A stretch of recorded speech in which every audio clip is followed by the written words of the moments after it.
Antes de iniciar, antes de darle la entrada a la profe Luz Dari, yo les voy a comentar una anécdota.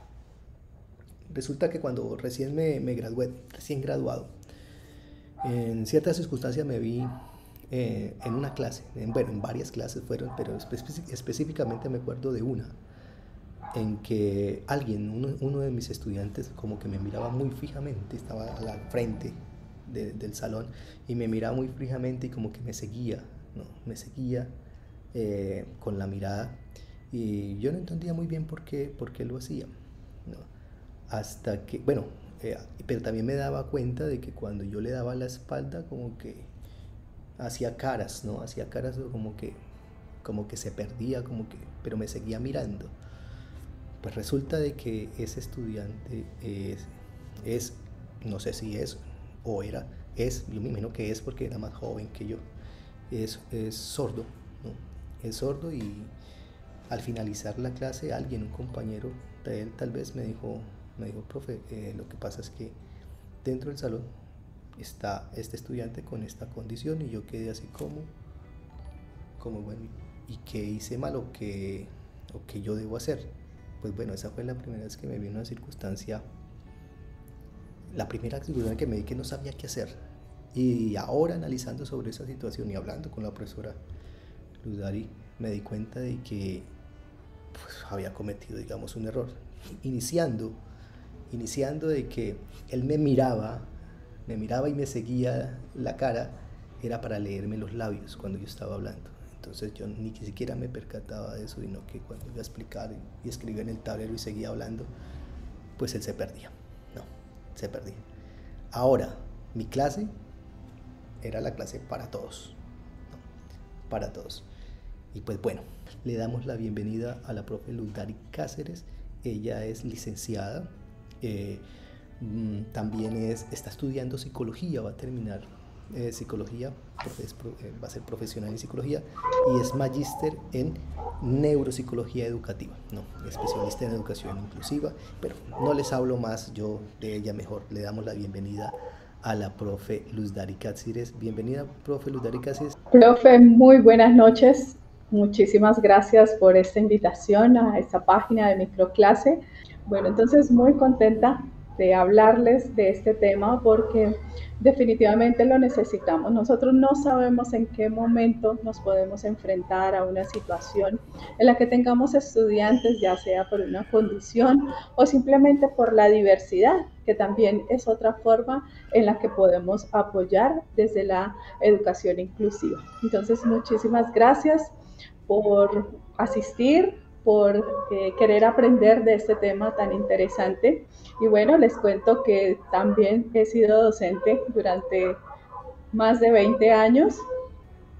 Soy neuropsicóloga educativa. Siempre he estado en pro de la educación y pues bueno, ya a medida que hemos ido aprendiendo, pues también buscando otras formas de fortalecer esos procesos de enseñanza basados en la neuroeducación y apoyando todo este tema de la inclusión educativa también. Y pues hoy queremos hablarles del proyecto con el que hemos venido trabajando durante estos últimos años, neuroeducación positiva. Por eso quiero hacerles esa invitación, que nos sigan también en la página de Neuroeducación Positiva, donde constantemente les estamos compartiendo información de valor, haciendo eventos y bueno, cosas que yo sé que les van a servir en ese quehacer pedagógico. Pues bueno, acá quiero contarles mmm, también del decreto 1421 del 29 de agosto del 2017. Este año cumple 5 años ya de haber salido este decreto y bueno, lo que nosotros esperamos es que cada vez los docentes estemos más conectados y teniendo en cuenta pues, todo lo que nos dice el decreto para no cometer tantas injusticias que se han cometido hasta el momento por el desconocimiento. Obviamente nadie va a decir si es que yo quiero hacer las cosas por hacerle daño a otra persona, yo sé que no, pero el desconocimiento muchas veces de este decreto, de qué podemos hacer desde desde una institución, desde el aula, con nuestros estudiantes de inclusión educativa, pues les invito a que conozcamos un poquito más de este decreto. El decreto 1421 es el decreto por el cual se reglamenta en el marco de la educación inclusiva. ¿Sí? Nos da algunos parámetros y una ruta. Y aparte de eso está el famoso PIAR, que es el Plan Individual de Ajustes Razonables, que son esos ajustes, esas adaptaciones desde currículo, desde metodología, desde horario, bueno, dependiendo de las condiciones y de las características, pues lo que podemos hacer es hacer este plan, que es muy flexible. Yo siempre les hago la aclaración, no es un documento que lo diseñamos, lo guardamos y lo archivamos, no, es un documento flexible porque es una ruta que nos lleva durante todo el año escolar a decir cómo debemos hacer esas adaptaciones, esos ajustes con nuestros estudiantes de inclusión. Entonces, algunas ideas esenciales, y es que la atención educativa a la población con discapacidad se enmarca en los principios de la educación inclusiva. ¿Cuáles son esos principios para que los tengamos muy en cuenta? Es la calidad. No podemos decir que porque es un chico con discapacidad o es un chico, un niño, un estudiante, un joven que tiene una discapacidad, entonces no debe tener el mismo nivel de calidad que sus compañeros. Pues aquí en estos principios nos dice pues que debe tener calidad, diversidad, pertinencia, participación, equidad e interculturalidad, y que además están establecidos también por la ley 1618 del 2013, en la que se fundamenta también este decreto. Entonces, para que tengamos en cuenta esos principios de calidad, diversidad, pertinencia, participación, equidad e interculturalidad. ¿Cuál es el fin de la educación? Si nosotros analizamos no desde la perspectiva de la educación inclusiva, sino de la educación en general, ¿cuáles creen ustedes que es el fin de la educación? Porque es una pregunta que como maestros, como docentes, como educadores, formadores, nos lleva a pensar, ¿sí? ¿Cuál es el fin de la educación? Bueno, podemos decir que educar puede ser enseñar a leer y escribir, o enseñar a hacer cálculos matemáticos, podemos decirlo, y de hecho eso hace parte de ese proceso. Pero el fin último de la educación es y debe ser preparar a los individuos para el mundo. ¿Para qué? Para que puedan enfrentar las diferentes situaciones a las que se van a tener que enfrentar. Para que él pueda verlo, juzgarlo, pero también transformarlo. ¿Desde dónde? Desde todo lo que ha aprendido. Y no solo me refiero a conocimientos netamente académicos, sino también nos referimos a habilidades blandas, como la empatía, como la capacidad de escucha, como la capacidad de compartir, la capacidad de ser flexible al cambio. Mire cuántas situaciones nada más se han presentado en estos últimos años, que hemos tenido cambios tan drásticos como pasar de la presencialidad a la virtualidad, de la virtualidad nuevamente a la presencialidad, que la alternancia, que una cosa, que otra.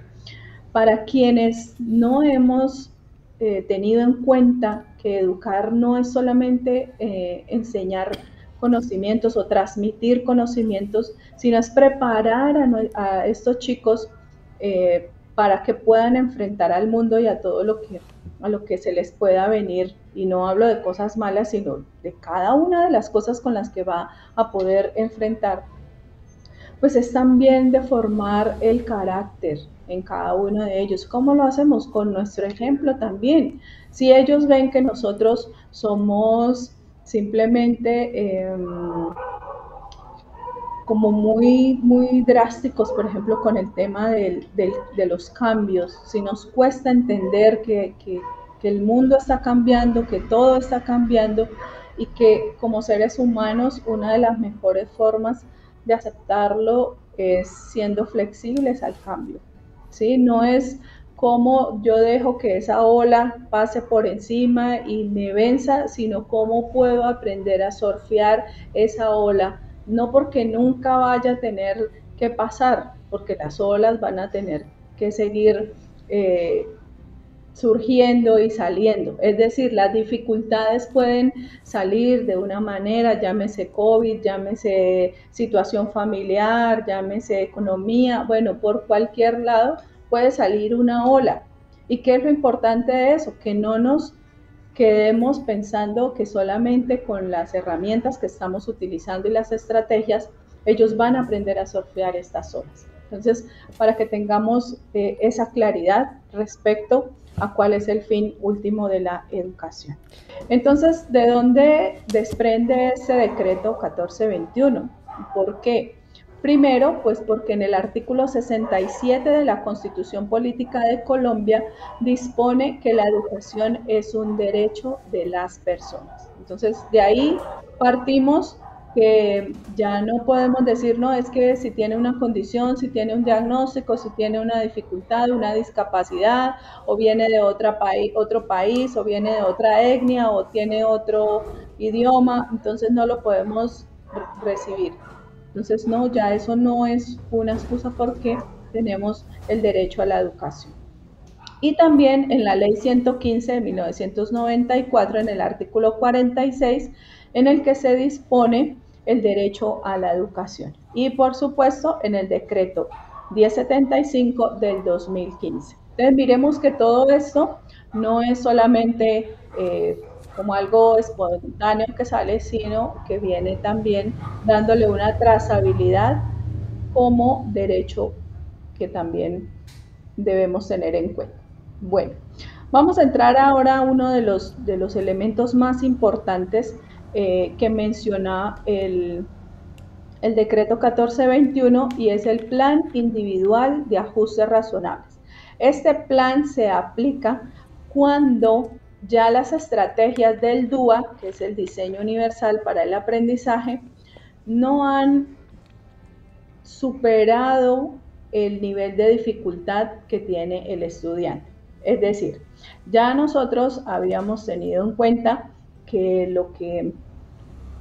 las estrategias, aplicando los 3 principios del DUA, aplicando las pautas que trae cada uno de los principios, porque son 3 principios, pero cada principio a su vez trae 3 pautas. Es decir, estamos hablando de 3 principios del DUA, 9 pautas, y de ahí un montón de estrategias que podemos aplicar. Pero si aún así aplicando el DUA, el estudiante continúa con un nivel de dificultad que no se han podido eliminar esas barreras para acceder al aprendizaje, es ahí donde se gestiona, se desarrolla y se empieza a trabajar en este plan individual de ajustes razonables.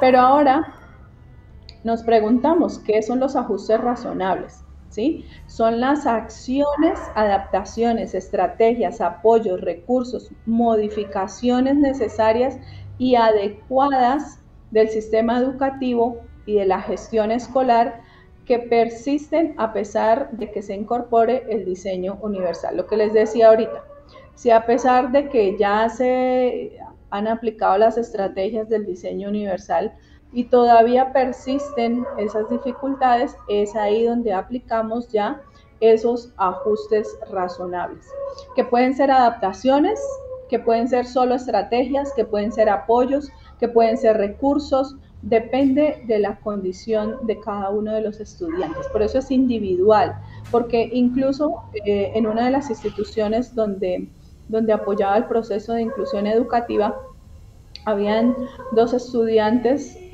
con el diagnóstico del TEA, trastorno del espectro autista, y cada uno tenía su plan de ajustes, así tuvieran el mismo diagnóstico, porque incluso en los chicos TEA las particularidades son totalmente diferentes. Entonces, eso hace que sea de manera individual también.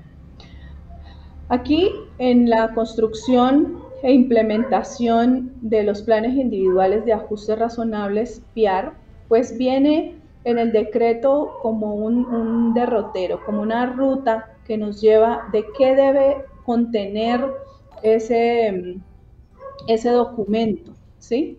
Y esto porque se constituye en una herramienta idónea para garantizar lo que hablábamos ahorita al principio, que son los principios de la educación inclusiva, la pertinencia del proceso de enseñanza y aprendizaje del estudiante con discapacidad dentro del aula. Además, se garantiza no solamente la pertinencia, sino la calidad también, respetando los estilos y los ritmos de aprendizaje. Es un complemento a las transformaciones realizadas ya con el diseño universal de los aprendizajes.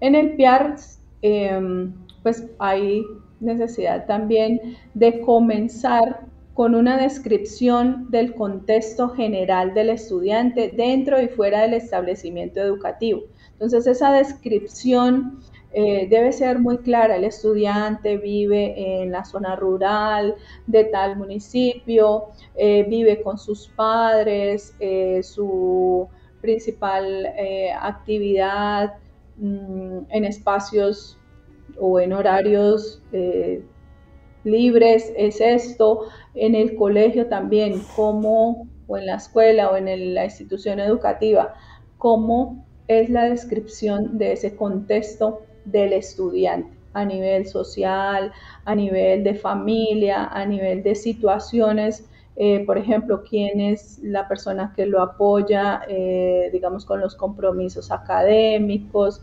y cómo es ese acompañamiento que tiene la familia, si tiene actividades en las que se relacione con sus pares. Bueno, todo esto es muy, muy importante colocarlo en esa descripción inicial. Este es el primer punto que vamos a desarrollar en el PIAR.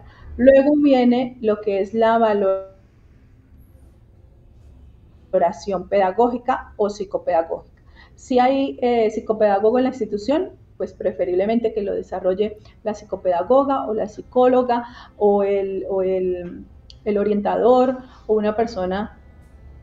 Si no hay ninguna persona de psicopedagogía o de orientación o de psicología, pues lo debe hacer los docentes o el docente que esté a cargo del estudiante, ¿sí? Entonces, esa valoración pedagógica debe tener en cuenta cómo son esos procesos, no para decir, ay, es que usted es tan grande y no sabe leer, y ocurre mucho con los chicos extra edad. Los chicos extra edad son los que tienen, por ejemplo, 12 años y están en tercero primaria, ¿sí? Esos son los chicos extra edad. Y siempre las expresiones despectivas de muchas personas, pero usted tan grande y no sabe leer. Entonces, en ese caso, esta valoración pedagógica, pues es para ver en dónde está, en dónde estamos, su proceso lectoescritor, su proceso lógico-matemática, su proceso de razonamiento, su proceso de análisis de la información, de comprensión, porque muchas veces puede ser que no sepa leer ni escribir, pero su capacidad de comprensión, de respuesta a las indicaciones es efectiva. Entonces, por ahí también podemos tener en cuenta eso en la valoración pedagógica. Luego, en el tercer punto hablamos de los informes de los profesionales de la salud, que son los que aportan la definición de los ajustes. Entonces, aquí vienen los diagnósticos, las actividades terapéuticas que ha recibido o que está recibiendo. Bueno, que tiene informe de la terapista ocupacional, que tiene informe de la fonoaudióloga, que tiene informe de la psicóloga, que tiene informe del neuropediatra. Bueno, todos los informes de los profesionales se describen aquí en esta partecita. Obviamente cuidando y respetando la integridad del estudiante. No es para llamar a la vecina, a la amiga, ay, imagínense qué tal estudiante. No, esto tiene un grado también de confidencialidad, ¿sí? O sea, que sepamos nosotros también manejar esa información como docentes.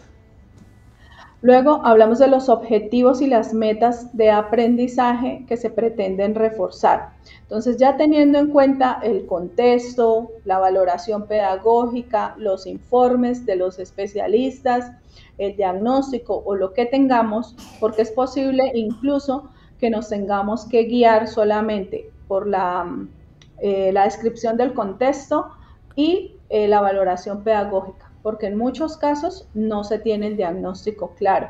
Entonces, en ese caso, no hay excusa, profes, grábense esto por favor, no hay excusa para que un estudiante no tenga PIAR solamente porque no tiene un diagnóstico de una entidad de salud. Si dentro de la valoración pedagógica se identifica que pues se pueden identificar las barreras para el aprendizaje de este estudiante, y si dentro de ese contexto que hemos hecho en la primera parte también se identifica pues que hay situaciones que están afectando su proceso de aprendizaje, pues es suficiente motivo que obviamente ya se haya aplicado el DUA, suficiente motivo para desarrollarle un PIAR. Entonces, ya con esa información nos detenemos los docentes. Aquí ya no sería solo el docente que está encargado, sino los docentes de las diferentes áreas que participan en la educación de este estudiante. Por ejemplo, el estudiante tiene una profesora que le dicta 3 asignaturas, tiene otro profesor que le dicta otras 2 asignaturas, otro profesor que le dicta otras 3 asignaturas. Entonces, los profesores que le dictan clase a este estudiante deben establecer objetivos y metas de aprendizaje que se pretenden reforzar.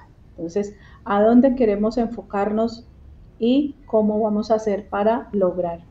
Aquí viene en la siguiente parte los ajustes curriculares, didácticos, evaluativos, metodológicos para el año lectivo.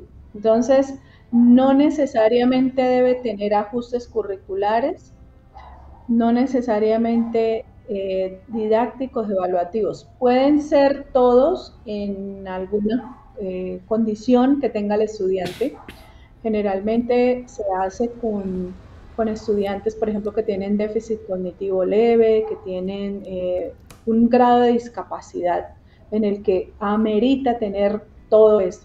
Pero hay estudiantes, por ejemplo, que tienen trastornos como TDAH, que tienen diagnósticos como TEA, que tienen diagnósticos como dislexia, que tienen, bueno, cualquier otro diagnóstico que solo necesiten, por ejemplo, ajustes a nivel didáctico, o que necesiten solo ajustes a nivel evaluativo o a nivel metodológico. Entonces ahí hay que entrar a evaluar sobre qué se van a hacer. No siempre se van a hacer ajustes curriculares, y mucho cuidado con esos ajustes que se hacen a nivel evaluativo, porque no es decir, le pongo, la evaluación tiene 10 puntos, y se los digo porque ha pasado en las instituciones. Y de hecho guardo por ahí una foto porque yo decía, Dios mío, la evaluación para todos los estudiantes tiene 10 puntos, y para el estudiante el ajuste evaluativo le pone 5 puntos. O sea, eso no es un ajuste en una evaluación. La evaluación debe tener un ajuste desde otra perspectiva, ¿sí? No desde disminuirle, porque ahí lo que estamos es afectando esa capacidad de desarrollar esa evaluación o ese proceso. Entonces, tener muy en cuenta esa información a la hora de realizar ajustes a nivel evaluativo. Bueno, yo les voy contando anécdotas porque es que en estos años de experiencia he visto tantas cosas que ustedes no se imaginan. Luego hablamos de los recursos físicos, tecnológicos, didácticos necesarios para el proceso de aprendizaje y la participación del estudiante. que si la institución necesita hacer ajustes a la planta física, hay que hacerlos, que si necesita material tecnológico, también hay que hacerlo, material didáctico, todo eso debe estar en pro. Por eso para las instituciones tanto públicas como privadas, el desarrollo del PIAR debe estar también acorde, digamos que a los entes administrativos, porque si se necesitan recursos, pues la idea es que se gestionen con tiempo. Luego vienen proyectos específicos que se requieran realizar en la institución diferentes a los que ya están programados en el aula y que incluyan a todos los estudiantes. ¿Por qué estos proyectos? Porque estos proyectos buscan generar un nivel de aprendizaje significativo en estos estudiantes de inclusión educativa. Y es muy importante no que digan, no, aquí ya hay un proyecto está el proyecto transversal de convivencia, entonces ya no es necesario.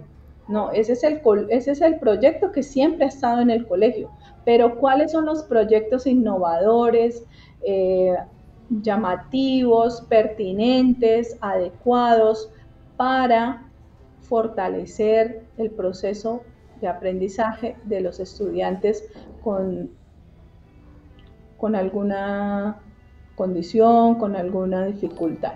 Entonces, es muy importante que nosotros tengamos en cuenta que estos proyectos se deben realizar en pro de mejorar el proceso de aprendizaje. Luego viene la información sobre alguna condición o alguna situación del estudiante que sea relevante en el proceso de aprendizaje y participación. Por ejemplo, en la anécdota que nos contaba el profe Ronald al principio, por ejemplo, él debió ser informado por la institución de un estudiante que tenía una discapacidad en el aula, ¿sí? Pues yo sé que eso fue hace muchos años, que tal vez en ese momento no estaba este tema así como tan fuerte, pero, por ejemplo, en este momento de estos 5 años que ha salido el decreto, pues la idea es que como docentes lo conozcamos y sobre todo que lo llevemos a la práctica. Que tengamos en cuenta que el desconocimiento de este decreto no nos da a nosotros la tranquilidad de tener estudiantes de inclusión educativa en el aula y no hacer nada. Entonces, ahí les dejo esa inquietud. Luego vienen las actividades que se desarrollan para que estos estudiantes las puedan realizar en casa en los periodos de vacaciones y que le van a dar continuidad a los diferentes procesos en estos tiempos de receso escolar. Es decir, la institución debe diseñar un plan de actividades para estos periodos de vacaciones que le permitan a él, no van a ser cosas exageradas porque obviamente también necesitan descansar, pero que sí sean actividades en las que se le pueda dar continuidad al proceso, porque en muchas ocasiones se retroceden los procesos con estos estudiantes.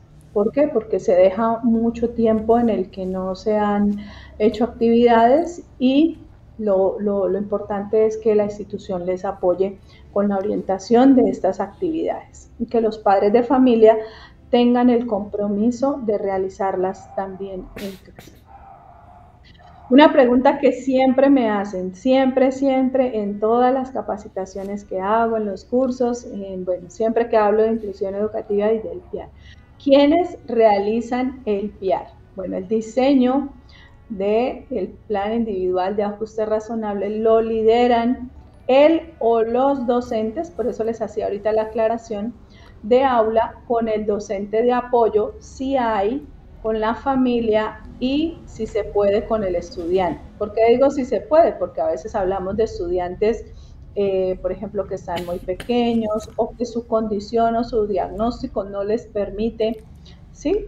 Y eso pues es entendible. Pero mientras el estudiante pueda participar de la construcción del PIAR, es interesante que lo haga.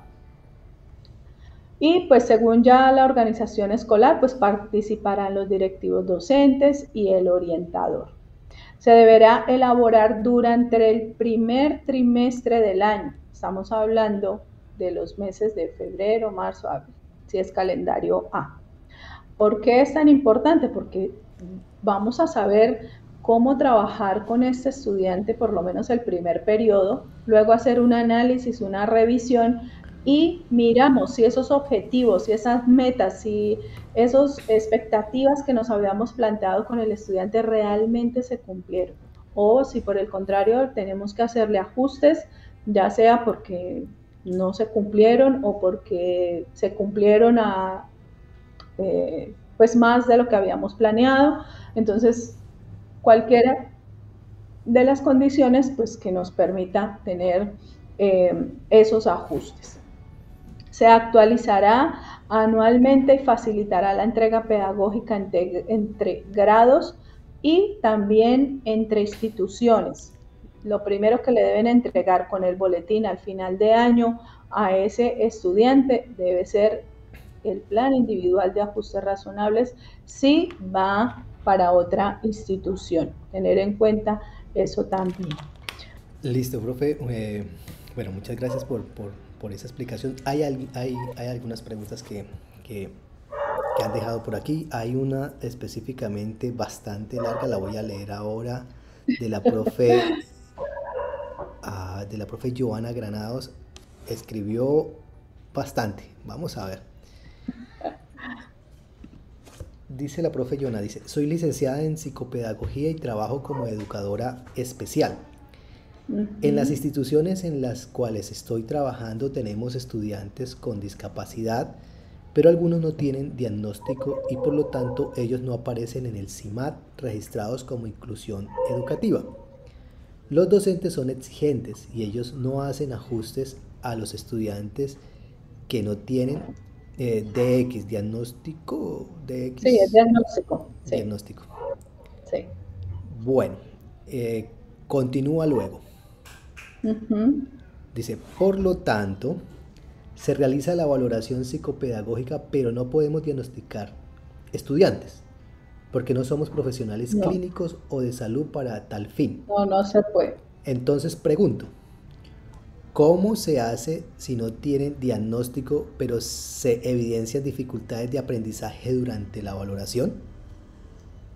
Bueno, profe, ahí es muy sencillo, ¿sí? Y es que eh, aunque no haya un diagnóstico de un profesional de la salud, nosotros como docentes no podemos diagnosticar a un estudiante y tienes toda la razón. Y sería, pienso yo, no sé si quede bien decir esa palabra, atrevido, hacer eso, porque realmente un docente no tiene las competencias para diagnosticar a un estudiante. Pero con la valoración pedagógica sí podemos hacer el plan individual de ajustes razonables. Estarían enfocados en qué? En el primer punto del PIAR, que es el contexto sociocultural del estudiante y la valoración pedagógica. Ahí estaríamos mirando cuáles son las barreras. Entonces, identificamos que las barreras tienen que ver con el proceso lectoescrito. Nunca las barreras están en el estudiante, ¿no?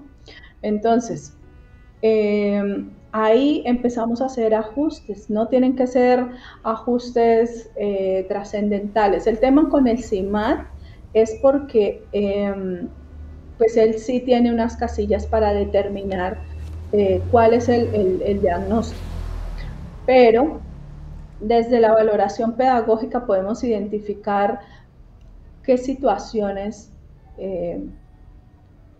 son las que se presentan y de ahí ya podemos apoyar al estudiante. O sea, nosotros sabemos que tiene dificultades y pues para los docentes decir, no, es que para hacerle PIAR, si no tiene la valoración de un profesional, no tiene un diagnóstico, pues esa es la salida más fácil.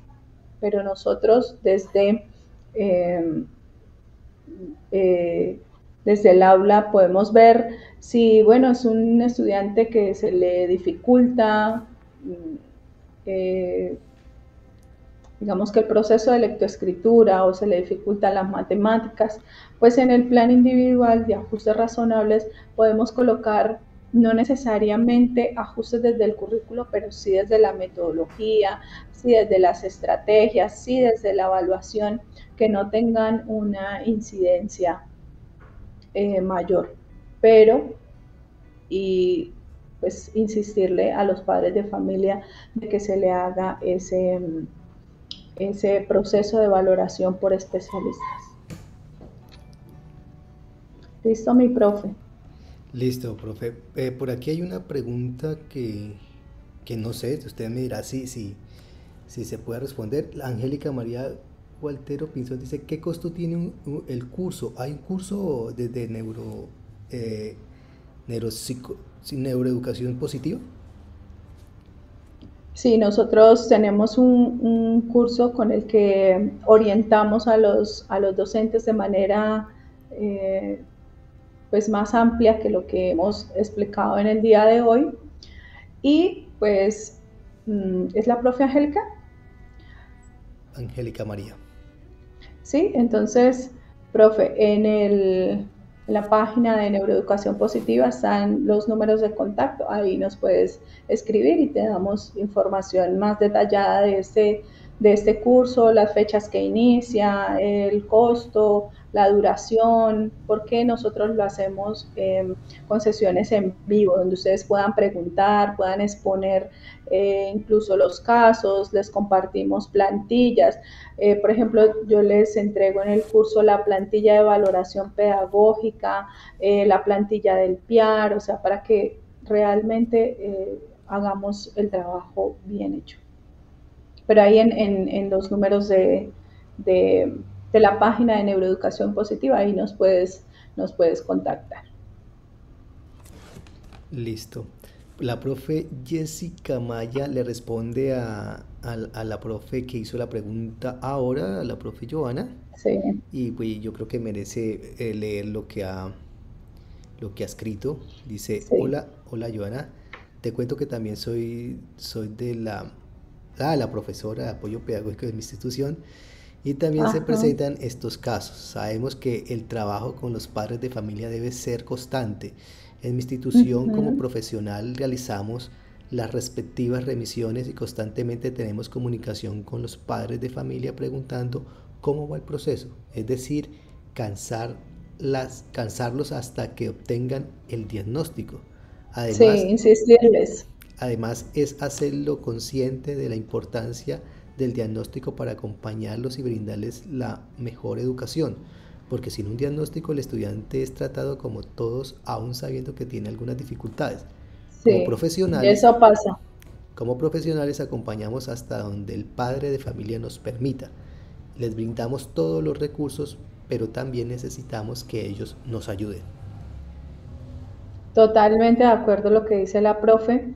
Estaba eh, mirando acá también, porque eso suele suceder con mucha frecuencia, de que los padres de familia eh, no nos colaboran en este sentido de gestionar, de hacer que esas valoraciones pues se hagan lo más pronto posible para que pues la institución, los docentes y las personas que están encargadas de este proceso pues tengan como más elementos también para la construcción del PIAR y de todo lo que se les pueda apoyar a estos chicos. Y sí sucede mucho en las instituciones cuando no tienen el diagnóstico, simplemente son tratados por igual. Y eso que dice la profe es totalmente cierto, porque ya lo he visto en diferentes instituciones. Bueno, no sé, dice la profe María Adriana. Profe, ¿usted me puede dar un ejemplo con las materias claves para el diseño?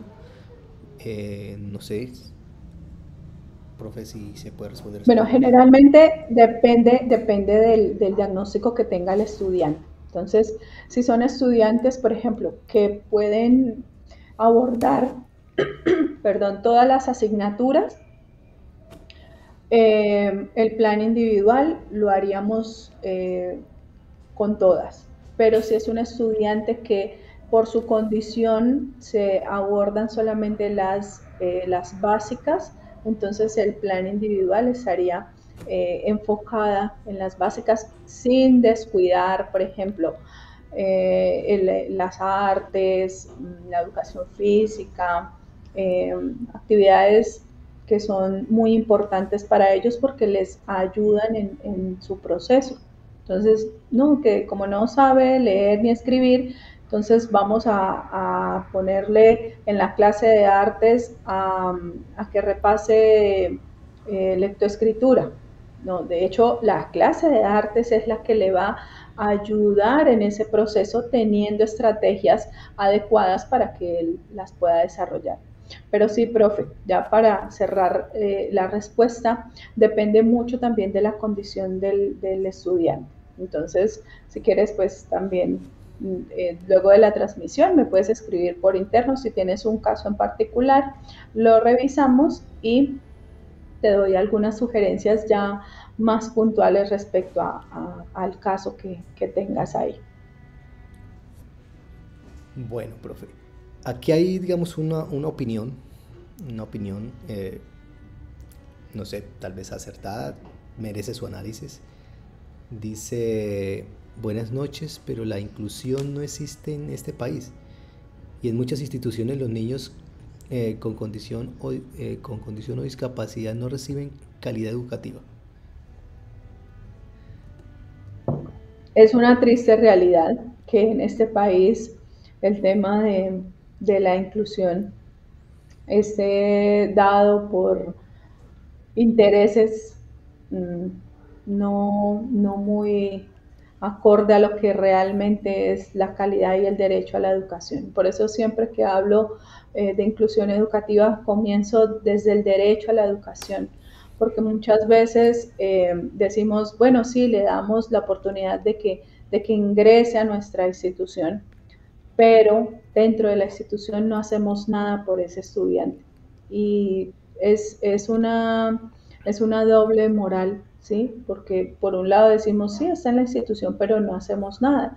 Y qué días le contaba a un grupo de docentes, también de microclase, la anécdota de una niña que durante 4 o 5 años estuvo en la misma institución y pues sí tiene un diagnóstico, obviamente está diagnosticada por profesionales, pero durante esos 4 años no hicieron nada por el proceso de aprendizaje de ese estudiante. Entonces, eso, digamos, deja ver lo que el profe comenta, que es duro, que yo lo he tenido que vivir, he tenido que acompañar a familias a realizar procesos de tutelas, ya sea ante instituciones de salud, ante instituciones educativas, porque esto es común. O sea, aquí no estamos hablando de que el proceso de inclusión es toda una maravilla en Colombia, no lo es. Realmente,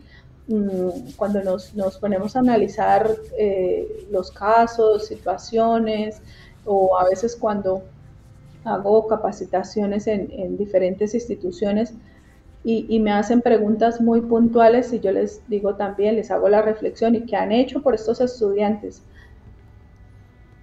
Nos quedamos de verdad sorprendidos porque se han dejado pasar muchos años en los que no hemos dedicado por lo menos a conocer el decreto, a saber qué nos dice, si no lo podemos aplicar por lo menos desde mi área, generar estrategias diferentes que le aporten al estudiante, que la institución no quiere desarrollar el PIAR porque el chico no está registrado en el CIMAT.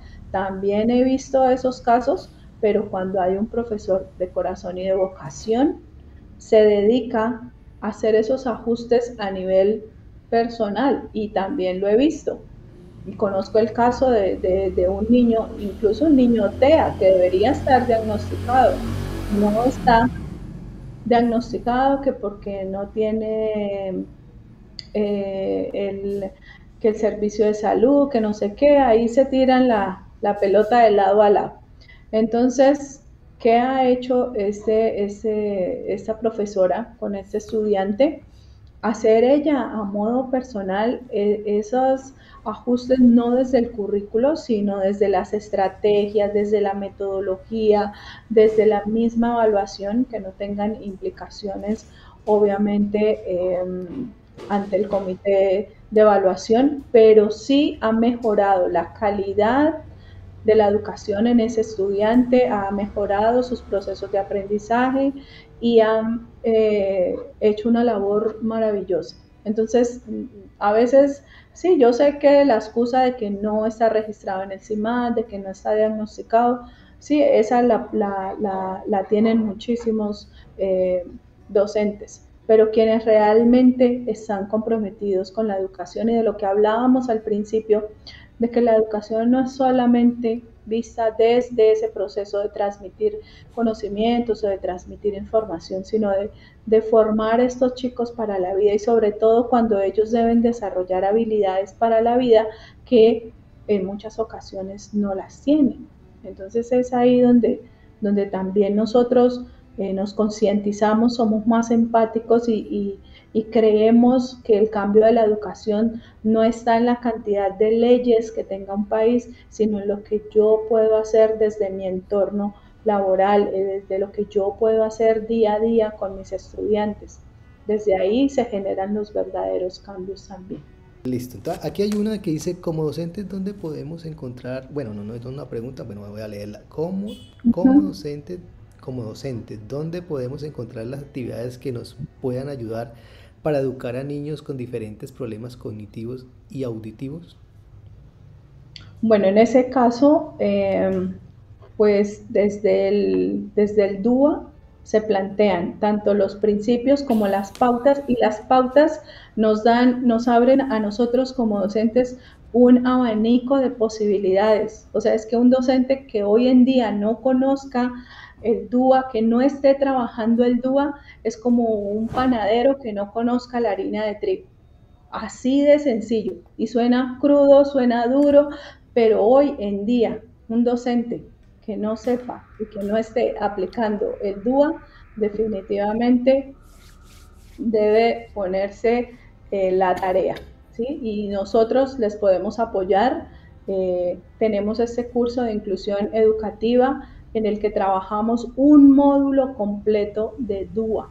¿Por qué? Porque es que es tan importante, incluso la CASH, que es como decir, el centro de investigación donde ha nacido el DUA, porque el DUA es a nivel internacional, eso no es de Colombia. El DUA es el diseño universal para el aprendizaje y esto lo están aplicando ya en los diferentes países. En Latinoamérica es donde pues ha llegado tardecito, pero ha llegado y ha llegado para quedarse. Incluso en el decreto, en la primera parte, está como la descripción del DUA. Dice, ahí viene en el punto 6, el diseño universal del aprendizaje DUA. Dice, diseño de productos, entornos, programas, servicios que puedan utilizar todas las personas en la mayor medida posible, sin necesidad de adaptación ni diseño especializado. En educación comprende los entornos, programas, currículos y servicios educativos diseñados para hacer flexibles y significativas las experiencias de aprendizaje para todos los estudiantes a partir de reconocer y valorar la individualidad. Se trata de una propuesta pedagógica que facilita el diseño curricular en el que tengan cabida todos los estudiantes a través de los objetivos, los métodos, los materiales, apoyos de evaluaciones. Bueno, en fin, aquí permite al docente transformar el aula y la práctica pedagógica y facilitar la evaluación y el seguimiento a los aprendizajes. Entonces, esto lo trae el decreto, pero si nosotros queremos aprender mucho más del DUA, pues bueno, está la página de la CASH que está en inglés, pero pues si lo quieren aprender desde la experiencia, nosotros en el curso de Inclusión Educativa de Atención a la Diversidad les podemos compartir toda esta información. Listo, profe. Aquí yo no sé si aquí hay esta siguiente pregunta, yo no sé si se complementa. Dice la profe Gisette, ¿se puede hacer DUA en lugar de PIAR? Y si es así, ¿cómo podemos identificar quiénes necesitan PIAR o DUA? Bueno, el DUA es para todos y eso sí vamos a hacer esa claridad. El DUA es para todos, yo lo puedo aplicar el DUA incluso sin tener estudiantes con alguna situación de inclusión, ¿sí? Yo lo puedo aplicar, es más, lo debería estar aplicando, tenga o no tenga estudiantes de inclusión educativa, debería estar aplicando el DUA.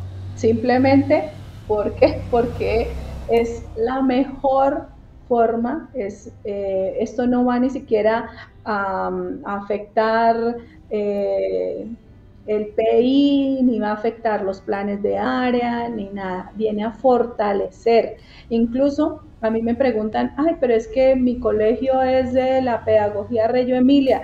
Le digo, maravilloso, porque el DUA viene a complementar eso que tú haces. Ah, que mi colegio es Montessori, maravilloso, porque el DUA viene a complementar esas estrategias desde el modelo pedagógico que tú ya tienes. Entonces, el DUA lo podemos aplicar siempre, en todas las asignaturas, con todos los estudiantes, en todas las instituciones del mundo. El DUA a nivel mundial lo podemos aplicar.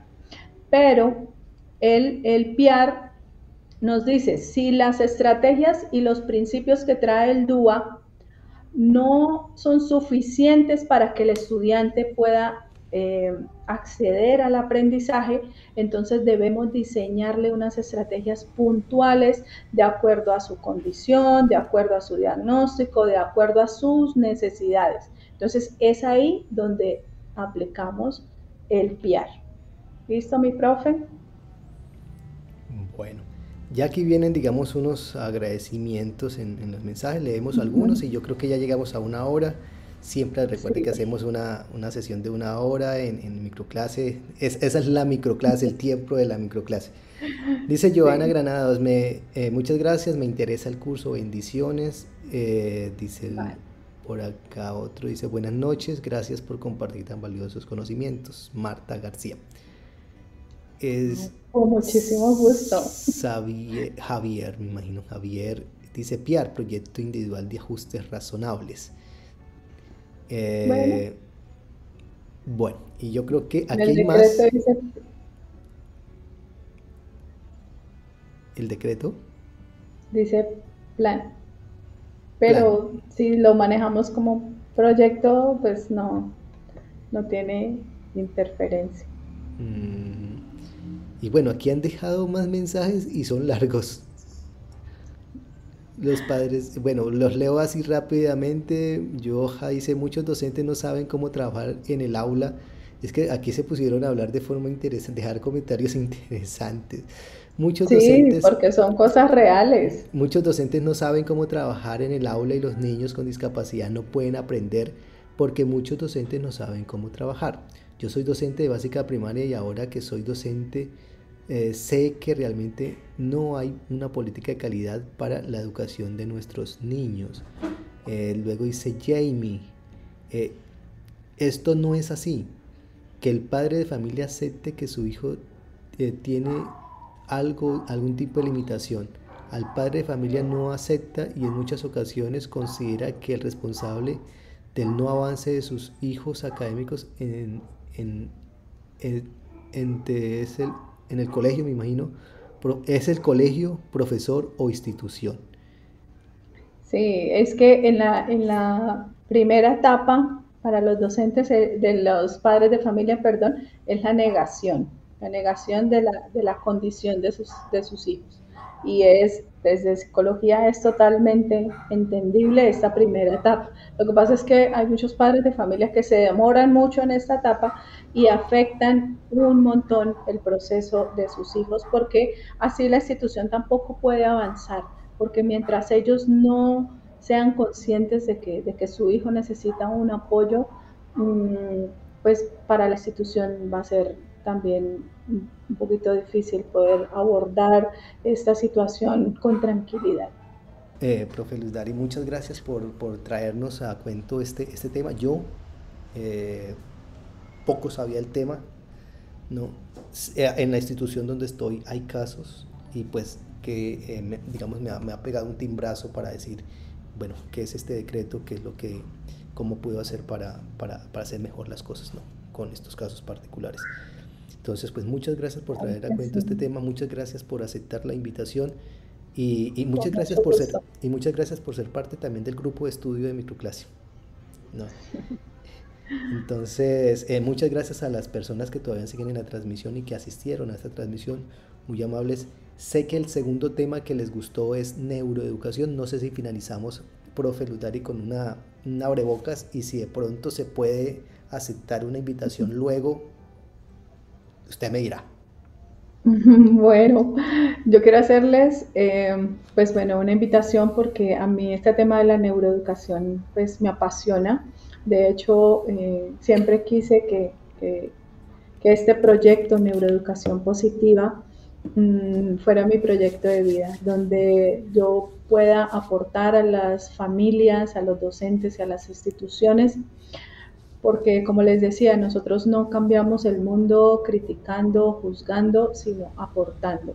Y siento que este es mi aporte, mi granito de arena a la educación, es desde acá, desde Neuroeducación Positiva, capacitando a los docentes, a los padres de familia y a las instituciones para que cada vez hagamos las cosas muchísimo mejor, a la luz de lo que nos dice la neurociencia, lo que nos dice la psicología educativa y lo que nos dice la pedagogía, porque esas tres ramas componen la neuroeducación.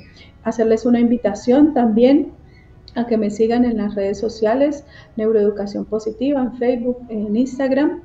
Claro, profe, yo acepto la invitación de que tengamos en microclase una sesión como esta, donde hablemos de neuroeducación y bueno, y de cómo podemos aplicarla en el aula. Entonces, por aquí seguiré compartiéndoles a ustedes y muchísimas gracias por la invitación.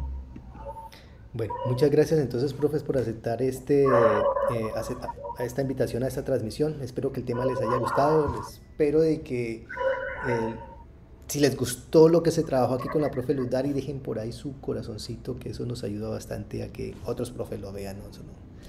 Entonces, pues nada, nos vemos otra oportunidad. La profe dice que de pronto nos puede hablar en otra próxima ocasión de neuroeducación, que también poco sé, voy a aprender. Y pues muchas gracias. Un fuerte abrazo, que pasen una feliz Mucho. noche, que estén muy bien. Nos vemos en otra oportunidad y ya estaré por ahí hablando de lo que siempre hablo, concurso docente, sistema maestro. Bueno, chao, chao, chao. Hasta Chao, luego. chao. Feliz Hasta noche. luego.